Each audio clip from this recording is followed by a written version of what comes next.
স্বাগত প্রবাসী বাংলাদেশে, আপনাদের সাথে আছি সৌমিত্র শুভ্র। কাতার পৌঁছেছেন প্রধানমন্ত্রী শেখ হাসিনা। দোহায় অনুষ্ঠিতব্য তৃতীয় কাতার ইকোনমিক ফোরামে যোগ দিতে কাতার গেছেন তিনি। বাংলাদেশ সময় রাত 9টা নাগাদ কাতারের হামাদ আন্তর্জাতিক বিমানবন্দরে পৌঁছায় প্রধানমন্ত্রীকে বহনকারী বিমানটি। বিমানবন্দরে প্রধানমন্ত্রীকে অভ্যর্থনা জানান কাতারে নিযুক্ত বাংলাদেশের রাষ্ট্রদূত মোহাম্মদ নজরুল ইসলাম। এর আগে বিকেল 3:15টার দিকে প্রধানমন্ত্রীকে বহনকারী উড়োজাহাজ শাহজালাল আন্তর্জাতিক বিমানবন্দর থেকে ছেড়ে যায়।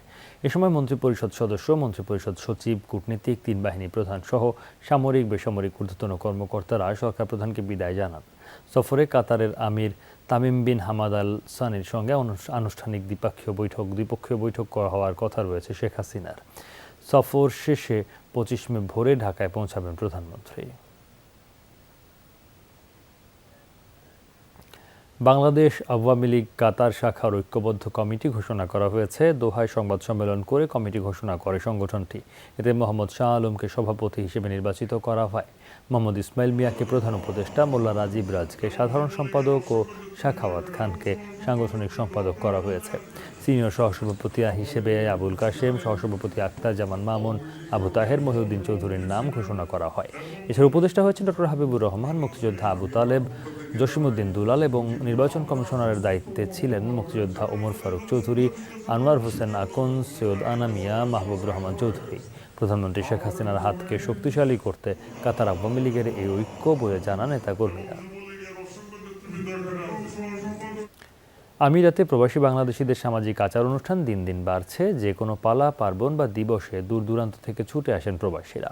একসাথে মাতেন উদযাপনে হয়ে উঠছেন একে অপরের নিকটজন। সংযুক্ত আরব আমিরাত থেকে সহকর্মী মেহেদির পাঠানো তথ্যচিত্রে ডেস্ক রিপোর্ট। সংযুক্ত আরব আমিরাতে ক্রমেই শক্তিশালী হয়ে উঠছে বাংলাদেশি কমিউনিটি।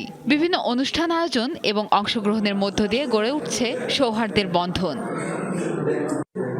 নানা দিবস কিংবা পালা পার্বণ উপলক্ষে প্রায়শই জমায়েত হন তারা। প্রবাসভিত্তিক সংগঠনগুলোর এসব তৎপরতা চোখে পড়ার মতো। বিশেষ করে মেজবান, বিয়ে বা ধর্মীয় অনুষ্ঠানগুলোতে হাজারো প্রবাসীর উপস্থিতি মুহূর্তেই ভুলিয়ে দেয় দেশ বিদেশের পার্থক্য। আমরা সবাই একে অন্যের প্রতি আমরা যেভাবে আন্তরিকতা রাখি, আসলে আমার কাছে এটা অত্যন্ত, আসলে বাংলাদেশেও আমরা এরকম উপভোগ করতে পারি না। খুব সুন্দর একটা পরিবেশে এখানে আমাদের এখানে শেষ হইল। বেশিরভাগ অনুষ্ঠানে দেখা মেলে বাংলাদেশি সংস্কৃতি, কৃষ্টি আর ঐতিহ্যের অসাধারণ রূপায়ণ। নজর কাড়ে দেশীয় খাবারের মনোমুগ্ধকর পরিবেশনাও। এর মধ্য দিয়ে দেশীয় সংস্কৃতির প্রসার হচ্ছে বলে মনে করেন প্রবাসী বাংলাদেশিরা। এইরকম একটা গেট টুগেদার এইখানে আজকে এমন লোকদের সাথে দেখা যাদের হয়তো 30 বছর আগে ওনাদের সাথে দেখা হতো। এখানে আলাইন, আবুধাবি, শারজাহ, দুবাই, রাসেল কিমা, ফুজিরা সহ সমস্ত জায়গা থেকে বাংলাদেশ কমিউনিটি, বাঙালি কমিউনিটিরা উপস্থিত হয়েছেন। প্রবাসীদের আচার অনুষ্ঠানগুলো আগে হোটেল রেস্তোরাঁয় বেশি চোখে পড়লেও বর্তমানে আরো বড় পরিসরে পার্ক আর বাগান বাড়িতে আয়োজন করা হচ্ছে। প্রিয়াঙ্কা চক্রবর্তী, যমুনা নিউজ। সংযুক্ত আরব আমিরাতে বাংলাদেশি মালিকানাধীন মামা হোটেলে খাবার খেয়ে স্বর্ণমুদ্রা জিতলেন 3 প্রবাসী। সম্প্রতি বিশাল আয়োজনে তাদের হাতে পুরস্কার তুলে দেন 2 বাংলাদেশি উদ্যোক্তা কাউসার আহমেদ এবং সোহেল রানা মুন্না। এই সময় অতিথি হিসেবে উপস্থিত ছিলেন আবুধাবির বিশিষ্ট ব্যবসায়ী ও সংগঠক মোহাম্মদ আলম তৌহিদ।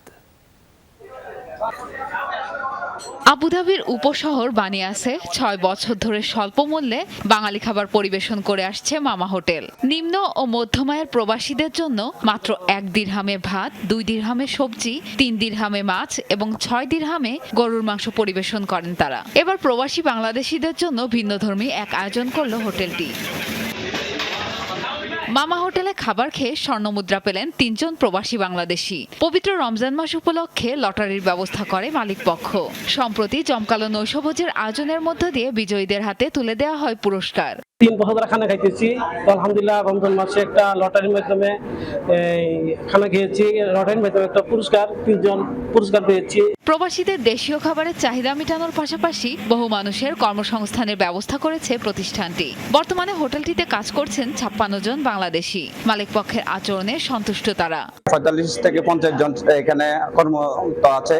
স্যালারি এবং খাওয়া দাওয়া নিয়ে সবাই স্টাফ অনেক সুখে শান্তিতে এখানে কাজ করতেছে। দোকানের খাবার খেয়ে এবং কি আমার হাতের খানা খেয়ে অনেক খুবই সন্তুষ্ট। সততার সাথে প্রবাসীদের সেবা দিয়ে যেতে চান প্রতিষ্ঠানের কর্ণধাররা। 3 জন বিজয় হয়েছেন, 2 জন হচ্ছেন বাংলাদেশি, 1 জন হয়েছেন ইন্ডিয়ান। আমাদের রেস্টুরেন্টে যারা খাবার খাচ্ছেন তাদের আমরা অনেক ফ্যাসিলিটি দেওয়ার জন্য সবসময়ের জন্য চেষ্টা করবো। এখান থেকে খানা খাই, এখানকার খানা ভালো, দেশের লানি খানা খাই। এখানে 2 টাকায় সবজি, 1 টাকায় রাইস পাওয়া যায়, তারপরে মাছ 3 টাকায় পাওয়া যায়, মাংস 6 টাকায় পাওয়া যায়। বাংলাদেশিরা ছাড়াও সুস্বাদু সব বাঙালিয়ানা খাবারের স্বাদ নিতে মামা হোটেলে ছুটে যান ভারত, পাকিস্তান, নেপাল সহ দক্ষিণ এশিয়ার বিভিন্ন দেশের প্রবাসীরা। প্রিয়াঙ্কা চক্রবর্তী, যমুনা নিউজ। সৌদি আরবের জন্য বিরল সম্মান বয়ে আনলেন দেশটির প্রথম নারী নভোচারী রায়ানা বার্নাবি। আন্তর্জাতিক মহাকাশ স্টেশন ISS পৌঁছে পাঠিয়েছেন বার্তাও। রোববার বিকেলে ইলন মাস্কের মালিকানাধীন বেসরকারি প্রতিষ্ঠান স্পেসএক্সের একটি রকেটে চড়ে মহাকাশে পাড়ি জমান তিনি সৌদি আরবের ব্রেস্ট ক্যান্সার গবেষক রায়ানা। অভিযানে সাথে রয়েছেন তার দেশের যুদ্ধবিমানের পাইলট ও নভোচারী আলী আল কার্নি। দলে আরও আছেন নাসার সাবেক মহাকাশচারী পেগি হুইটসন ও জন শফনার। মহাশূন্যে 1 সপ্তাহ থাকবেন তারা। 29 মে অবতরণ করবেন ফ্লোরিডার দক্ষিণ উপকূলে। রায়ানা প্রথম বার্তায় জানান, ক্যাপসুলে বসে পৃথিবী দেখার অনুভূতি অতুলনীয়। Hello from outer space. It feels amazing to be viewing Earth from this capsule. We are here feeling microgravity. বৈদেশিক মুদ্রার চাপ থেকে অনেকটাই বেরিয়ে এসেছে ব্যাংকিং খাত। শোধ হয়েছে বেশিরভাগ ব্যাংক ঋণপত্রের দায়। রাজধানীতে এক সংবাদ সম্মেলনে এমনটাই জানিয়েছেন অ্যাসোসিয়েশন অব ব্যাংকার্স বাংলাদেশ ABBর চেয়ারম্যান। বলেছেন, খেলাপি ঋণ কমিয়ে আনতে প্রাতিষ্ঠানিক সুশাসন প্রয়োজন। আমদানির সাথে সঙ্গতি রেখে রপ্তানি না বাড়ায় দেখা দেয় বাণিজ্য ঘাটতি, যার নেতিবাচক প্রভাব পড়ে বৈদেশিক মুদ্রা বাজারে। গেল বছর চরম আকার ধারণ করে ডলার সংকট। ঋণপত্রের দায় পরিশোধে হিমশিম খেতে হয় বাণিজ্যিক ব্যাংকগুলোকে। 1 বছরে টাকার অবমূল্যায়ন হয় 25% বেশি। পরিস্থিতি সামাল দিতে আমদানিতে কড়াকড়ি আরোপ করা হয়। এসব উদ্যোগে বৈদেশিক মুদ্রার চাপ খানিকটা কমেছে বলে জানান ব্যাংকাররা। Is it fully stable? Is it very normal? No. There is still a lot of stress, but we are much better than where we were 4-5 months ago. একটা দুটা ব্যাংক ছাড়া কোনো ব্যাংকের কিন্তু কোনো ডিলে বা ডেফারেল নেই। বাণিজ্যের আড়ালে অর্থ পাচারের অভিযোগ বহুদিনের। ব্যাংকারদের হিসেবে আমদানিতে পণ্যমূল্য বেশি দেখিয়ে মাসে অন্তত $1.5 বিলিয়ন পাচার হয়। তবে বাংলাদেশ ব্যাংকের তদারকিতে কমেছে পাচারের পরিমাণ। 7 বিলিয়ন নেমে আসলো 4.5 বিলিয়নে, অর্থাৎ 4.5 আড়াইয়ের গ্যাপ থেকে 1 পাওয়া যাচ্ছে আদার আইটেমে কমা, আর 1.5 যেটা প্রবাবলি এর বড় একটা অংশ আগে দেশ থেকে ওই ওভার অ্যান্ড আন্ডারের নামে বের হয়ে যেত। আমরা বুঝতে পারছি এখন যে হয়তোবা আমাদের দেশে বড় বড় ব্যবসায়ীরা বেশ কিছু মানি লন্ডারিং করে এসেছে। বাংলাদেশ ব্যাংক থেকে একটা করে এলসি ইম্পোর্ট ট্রানজ্যাকশনে দেখিয়েছে জিনিসের দাম এত, ওনারা এততে নিয়েছে। ব্যাংকিং খাতে খেলাপি ঋণ কমিয়ে আনতে প্রাতিষ্ঠানিক সুশাসনের পাশাপাশি আইনি সহায়তা চান ব্যাংকাররা। এনপিএল সমাধান করতে গেলে, মোকাবেলা করতে গেলে এই প্রাতিষ্ঠানিক সুশাসন আনার ব্যাপারে বড় কিছু কাজ করতে হবে। সুদের হার বাজার ভিত্তিক হওয়া উচিত বলে মনে করেন ব্যাংকাররা। 3 বছর আগে ঋণ সুদের হারের উপর যে সীমা নির্ধারণ করা হয় তা পর্যালোচনা করার সময় এসেছে বলেও জানান তারা। বলছে না, ইন্টারেস্ট রেট ক্যাপটা এটা কিন্তু দেশের তখনকার জন্য অত্যন্ত রেলেভেন্ট ছিল। রিকভারি করতে পেরেছে, তার পিছনে এটা একটা বড় কারণ ছিল। এখন 3 বছর পরে এটা কি আর রেলেভেন্ট কিনা, এটাই চিন্তা ভাবনা করা হচ্ছে। ব্যাংকিং খাতে কোনো তারল্য সংকট নেই। প্রবাসী আয়ও আগের বছরের তুলনায় বেড়েছে। IMF ও বিশ্ব ব্যাংকের ঋণ যোগ হলে চলতি হিসাবের ঘাটতি কমে আসবে বলেও মনে করেন ব্যাংকাররা। আলমগীর হোসেন, যমুনা নিউজ, ঢাকা। তুরস্কের প্রেসিডেন্ট নির্বাচনকে ঘিরে চলছে তুমুল নাটকীয়তা। 28 মে অনুষ্ঠিত হতে যাওয়া দ্বিতীয় দফার নির্বাচনে প্রেসিডেন্ট রিসেপ তাইয়েপ এরদোগানকে সমর্থনের ঘোষণা দিয়েছেন তৃতীয় অবস্থানে থাকা সিনান ওগান। সোমবার আঙ্কারা এক সংবাদ সম্মেলনে তিনি নিজেই সমর্থন দেওয়ার কথা জানান। এর মাধ্যমে প্রেসিডেন্ট হিসেবে এরদোগানের জয়ের পথ আরও সুনিশ্চিত হল। ডানপন্থী নেতা সিনানের দাবি, দেশ ও জাতির স্বার্থেই এই সিদ্ধান্ত নিয়েছেন তিনি। প্রথম দফা নির্বাচনে 50% ভোট নিশ্চিত করতে পারেননি শক্তিশালী 2 প্রার্থী এরদোগান এবং কামাল কিলিচদারোগলু। এর ফলে দ্বিতীয় দফা নির্বাচনে গুরুত্বপূর্ণ হয়ে ওঠে সিনানের সমর্থন। এই ভোট গ্রহণের ফল নির্ধারণে তাকে অন্যতম প্রধান ফ্যাক্টর উল্লেখ করে আখ্যা দেওয়া হচ্ছে কিং মেকার হিসেবে। Seçimlerin ikinci turunda দ্বিতীয় দফা নির্বাচনে একেপি দলের প্রার্থী রিসেপ তাইয়েপ এরদোগানকে সমর্থন দেব। যেসব ভোটার প্রথম রাউন্ডে আমাদের ভোট দিয়েছিলেন তাদেরকে এরদোগানকে সমর্থন দেওয়ার আহ্বান জানাচ্ছি। জোট দল দেশের ভবিষ্যৎ নিয়ে আমাদের সন্তুষ্ট করতে পারেনি। এছাড়া পার্লামেন্টের সংখ্যাগরিষ্ঠতা অর্জনেও তারা ব্যর্থ হয়েছে। যুক্তরাষ্ট্রকে সম্ভাব্য অর্থনৈতিক সংকট থেকে বাঁচাতে সর্বোচ্চ গুরুত্ব দিচ্ছে মার্কিন প্রতিনিধি পরিষদ। এমনটি জানিয়েছেন হাউস স্পিকার ও রিপাবলিকান সিনেটর কেভিন ম্যাকার্থি। বলেন, সর্বোচ্চ ঋণের সীমা বাড়ানো ইস্যুতে এরই মধ্যে প্রেসিডেন্টের সাথে ফোন আলাপ হয়েছে।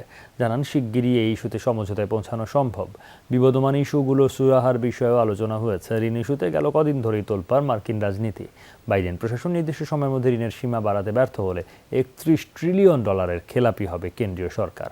নিম্নকক্ষে সংখ্যাগরিষ্ঠ রিপাবলিকানদের দাবি, খরচ না কমানো হলে প্রস্তাবে তারা ভোট দেবেন না। একটা বিষয় স্পষ্ট যে যদি আমরা কোনো সমঝোতায় না আসতে পারি তাহলে ভয়াবহ সংকটে পড়বে মার্কিন অর্থনীতি। তাই এটা আমরা কোনোভাবেই হতে দেব না। যেসব ইস্যুতে আমাদের মধ্যে বিভাজন ছিল, এরই মধ্যে প্রেসিডেন্ট বাইডেনের সাথে ফোনালাপে সেসব বিষয় নিয়ে আলোচনা হয়েছে। আশা করছি দ্রুতই আমরা সমাধানে পৌঁছাবো। আগামীকাল ফের গ্রেফতার হতে পারেন ইমরান খান। ইসলামাবাদে দুর্নীতি দমন বিভাগ এনএবিতে হাজিরার সময় গ্রেফতারের সম্ভাবনা 80%। নিজেই এই আশঙ্কার কথা জানালেন পাকিস্তানের সাবেক প্রধানমন্ত্রী। তিনি জানান, 23 তারিখ শিশু আদালতের দেয়া 2 সপ্তাহের প্রোটেক্টেড বেইলের সময়সীমা। সুতরাং আল কাদির ট্রাস্ট না হলেও অন্যান্য মামলায় তাকে গ্রেফতারের সম্ভাবনা রয়েছে। তদন্তে সহযোগিতার জন্য লাহোর থেকে ইসলামাবাদে গেলেই তাকে নজরদারিতে রাখা হবে, এমন আশঙ্কা ইমরান খান। একই সাথে তিনি জানান, গেল 2 সপ্তাহে আটক হয়েছেন 10,000-এর বেশি পিটিআই কর্মী সমর্থক। তাছাড়া গ্রেফতারের শিকার দলের প্রায় 22 জন শীর্ষ নেতা। সাবেক প্রধানমন্ত্রীর বক্তব্য, পরিকল্পনা মোতাবেক এগোচ্ছে সরকার। -1 ফর্মুলা কার্যকরী তাদের লক্ষ্য। 9 মে আদালত প্রাঙ্গণ থেকে গ্রেফতার হন ইমরান খান। সুপ্রিম কোর্টের হস্তক্ষেপে 2 দিন পর পান যান।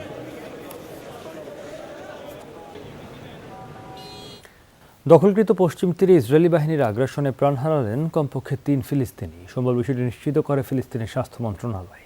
বিবৃতিতে জানানো হয়, ভোররাতে বালাতা শরণার্থী শিবির ঘেরাও করে ইহুদি সেনারা। এ সময় বুলডোজার দিয়ে ফিলিস্তিনিদের ঘরবাড়ি ভাঙা হয়, চালানো হয় এলোপাতাড়ি গুলি। প্রবেশ করতে দেওয়া হয়নি অ্যাম্বুলেন্স ও সংবাদকর্মীদের। এবছরের সবচেয়ে বড় অভিযান হিসেবে এটিকে আখ্যা দিয়েছে ফিলিস্তিন। জানানো হয়, নিহতরা 24 থেকে 32 বছর বয়সী, সবাই নাবলুসের অধিবাসী। চলতি বছর ইসরায়েলি আগ্রাসনে প্রাণ হারিয়েছেন 250 শতাধিক ফিলিস্তিনি।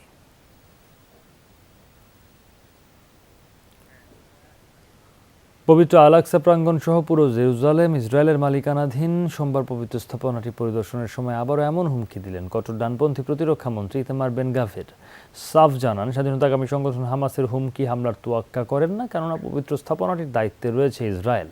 এটি একমাত্র ইহুদিদের, এমনটাও দম্ভের সাথে বলেন তিনি। বেন গাভিরের অভিযোগ, চলতি মাসে গাজা উপত্যকায় হওয়া সহিংসতার জন্যও দায়ী ফিলিস্তিনিরা। সেখানে সন্ত্রাসবাদকে আশ্রয় দেওয়া হচ্ছে। সংগঠনগুলোকে সমূলে উৎপাটনের জন্যই চালানো হয়েছে সাঁড়াশি অভিযান। এর আগেও বেন গাভিরের মন্তব্যের জেরে আল-আকসা ঘিরে ছড়ায় উত্তেজনা। আমি টেম্পল মাউন্টে আসতে পেরে আনন্দিত। স্থাপনাটি ইহুদিদের জন্য খুবই পবিত্র জায়গা। পুলিশ ও সেনা সদস্যরা প্রশংসনীয় ভূমিকা পালন করছেন। তাতেই বোঝা যায় কারা জেরুজালেমের মালিক। হামাসের কোনো হুমকির তোয়াক্কা করি না। পুরো ইসরায়েল আমাদের মালিকানাধীন। কানাডায় ভয়ঙ্কর দাবানলের কারণে বন্ধ ঘোষণা করা হয়েছে 21টি ন্যাশনাল পার্ক। সরকারের সর্বোচ্চ চেষ্টার পরও লাগামহীন পরিস্থিতি। আগামী সপ্তাহ নাগাদ বৃষ্টিপাতের কারণে আবহাওয়া কিছুটা ঠান্ডা হয়ে আসবে, এমন পূর্বাভাস জাতীয় আবহাওয়া অধিদপ্তরের। তবে আকস্মিক ঝড় হলে পরিস্থিতি আরও বিগড়ে যেতে পারে। এখন আলবার্টার 91টি এলাকায় চলছে দাবানল, যা নেভাদায় কাজ করছেন 3000 ফায়ার ব্রিগেড কর্মী। পুরোপুরি ধ্বংস হয়ে গেছে 23 লাখ একর বনভূমি। দাবানলের কারণে মার্কিন 8টি রাজ্যে হচ্ছে বায়ু দূষণ, জারি করা হয়েছে সতর্কতা।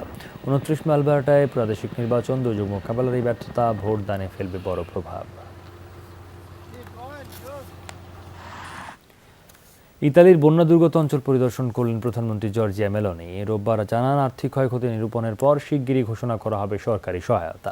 বন্যা মোকাবেলায় স্থানীয় অধিবাসী এবং স্বেচ্ছাসেবীদের ভূমিকার জন্য সাধুবাদ জানান তিনি। বলেন, দুর্যোগের মুহূর্তে জরুরি বিভাগের উদ্যোগ ছিল প্রশংসনীয়। গেল সপ্তাহ থেকেই বন্যায় প্লাবিত ইতালির উত্তরাঞ্চল পানিবন্দী লাখো মানুষ বাস্তুচ্যুত হতে বাধ্য হন। 36,000-এর বেশি মানুষ তাদের হেলিকপ্টার এবং ভেলার মাধ্যমে সরানো হয় আশ্রয় শিবিরে। কিছু জায়গায় পানি কমায় নিজস্ব ঘরবাড়িতে ফিরছেন অধিবাসীরা। এখন শরণার্থী কেন্দ্রে এখনও 10,000-এর বেশি মানুষ। চলমান প্রাকৃতিক দুর্যোগে 14 জন প্রাণ হারিয়েছেন।